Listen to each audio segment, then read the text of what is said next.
Hello mga Papa, what's up? Ayan, kakonvoy king Papa Bench is back. Yan. So, mga Papa, ang topic natin ngayon ay tungkol doon sa daily rest. Daily rest interrupted. Ayan. Meron kasi tayong mga tropa na nandito sa Europe. Marami na rin nagtatanong sa akin tungkol dyan. Kaya eto, gagawin na natin ng vlog. May mga nagtatanong kayo sa akin kung ano yung dapat nilang gawin. Kasi may mga time daw na nakapark na sila, tapos kinatok sila ng pulis, tapos pinaalis, daily rest na nila yon.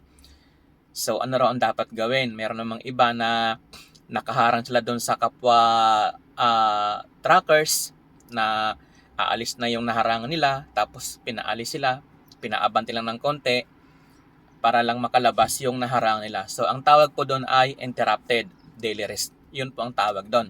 Na-interrupt po yung pagpapahinga mo.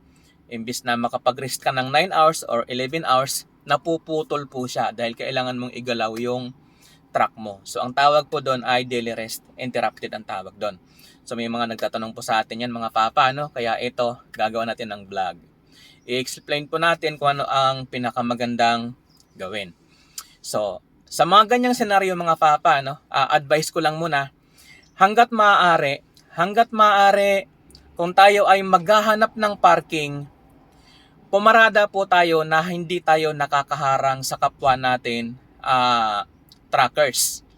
Kasi once na iyan sila ay aalis at tapos na yung oras ng pagpapahinga nila at sila ay aalis ng oras na yan at nakaharang ka, obligadong paalisin ka. Wala kang magagawa kundi umabante ka dahil ikaw ay nakaharang.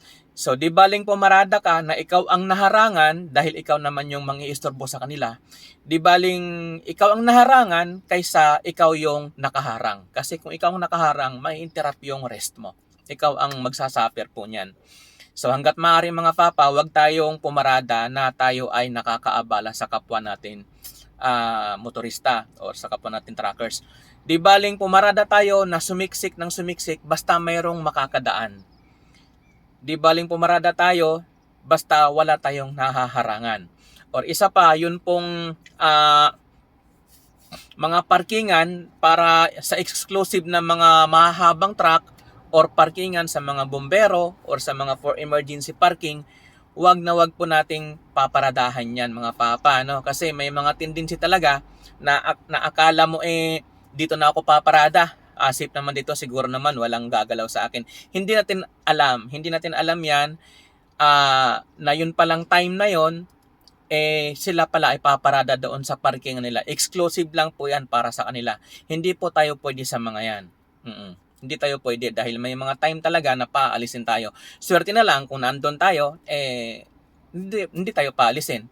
Or kaya naman, may mga pulis din naman na medyo hindi maganda ang mood.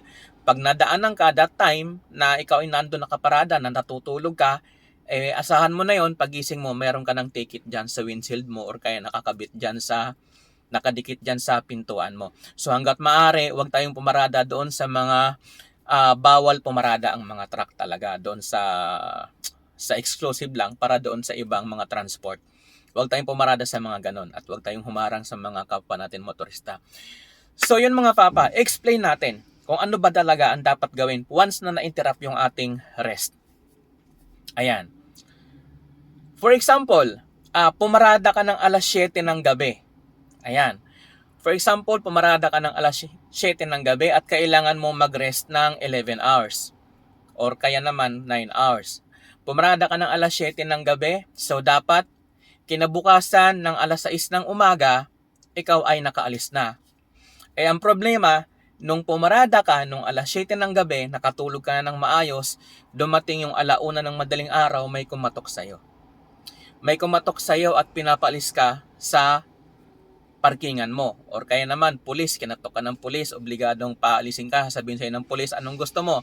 Titikitan kita or aalis ka dyan sa parking mo? May mga ganyan pong senaryo. Mayroong maraming ganyang nangyayari. Ako naranasan ko yan minsan sa Belgium. Sa Belgium naranasan ko yan, pumarada ako, halos nakalawit na yung trailer ko doon sa linya ng expressway, pinaalis ako. Nakatulog na ako noon. Ayan.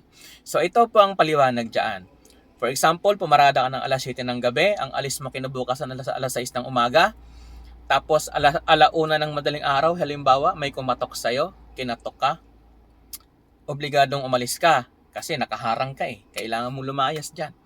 So ang gagawin nyo po dyan ay ganito. Kailangan mo talaga siyang i-drive. Kasi hindi pwedeng hindi eh, dahil nakaharang ka. Ida-drive mo siya. Ngayon, kung may nakita kang mas maganda, kung may nakita kang parking dun sa unahan or may magigilidan ka pa, mas maganda kung merong ganon. Pwede kang mag-drive. Pwede mong i-drive yan kahit pa naka-rest ka. Pwede mong i-drive yan, halimbawa na-interrupt yung rest mo. Natural, pag nagda-drive ka, magre-reflect yan sa tako mo as driving. As driving. Ibig sabihin, interrupt na yung rest mo. Putol na siya. Putol na yun siya. I-drive mo siya ngayon hanggang nakarating ka doon sa parkingan. Nakakita ka ng parkingan. Pero, huwag kang magda-drive that time na umalis ka doon nang lalampas ka pa ng 1 oras. Hanggat maaari, huwag kang lalampas ng 1 oras. Kung may makita ka ng parking, sumiksik ka na kung makakasiksik ka pa. Isiksik mo na yung truck mo. Ngayon mga papa, bago kayo umarangkada doon sa pinanggalingan ninyong parking, for example, alauna, bilangin ninyo kung ilang minuto kayong nag-drive papunta doon sa nakita ninyong paparkingan. Bilangin niyo yan. For example, nag-drive kayo ng 30 minutes. Nag-drive kayo ng 30 minutes doon bago ninyo narating yung parkingan. Yung 30 minutes na yan, idagdag ninyo yan doon sa resting period ninyo. For example, alas 6 ng umaga, kinabukasan na alis ka, tapos gawin mo siyang 6:30. 6:30 ang alis mo doon sa huling pinagparkingan mo. Halimbawa lang ha, nakaparada ka ng alas 7, tapos alauna ginulo ka. Yung alauna na yon, nag-drive ka within 30 minutes. So, within 30 minutes nakakita ka ng parking, pumarada ka. Yung alauna, pumarada ka ng 1:30. Yung 1:30 na yung 30 minutes na yon, yun yung idadagdag mo doon sa rest mo na ginamit doon sa pagdadrive mo. Yun yung idadagdag mo doon sa rest mo. Ngayon, pag nakaparada ka na doon sa next parking na nakuha mo, mag-print out ka. Mag-print out ka, pag nakapag-print out ka na, isulat mo sa likod ng print out papers mo, isulat mo doon kasi under pa rin siya ng Regulation 561/2006. Isulat mo doon yung Regulation 561/2006. Ilagay mo yung reason kung bakit ka na-interrupt sa resting time mo. Ilagay mo na ikaw ay pinaalis ng pulis, halimbawa, ilagay mo yan doon na kailangan mong mag-move. Kailangan i-move mo yung truck mo dahil sa ganitong reason. Yun ang isulat mo doon.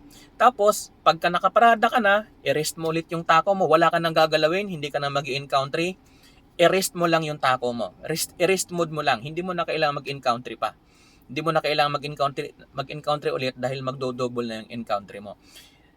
Pagkatigil mo, i-rest mo lang yung tako mo. I-rest mode mo lang yung tako mo. Tapos kinabukasan, instead na ikaw ay aalis ng alas 6, idadagdag mo sa rest mo yung 30 minutes na nagamit mo doon sa pagdadrive mo bago ka nakahanap ng parking.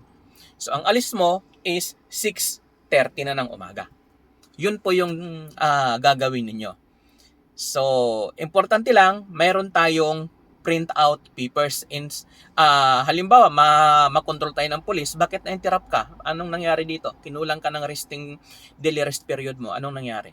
Ipakita mo ngayon sa police yung print-out mo na, sir, ganito ang nangyari.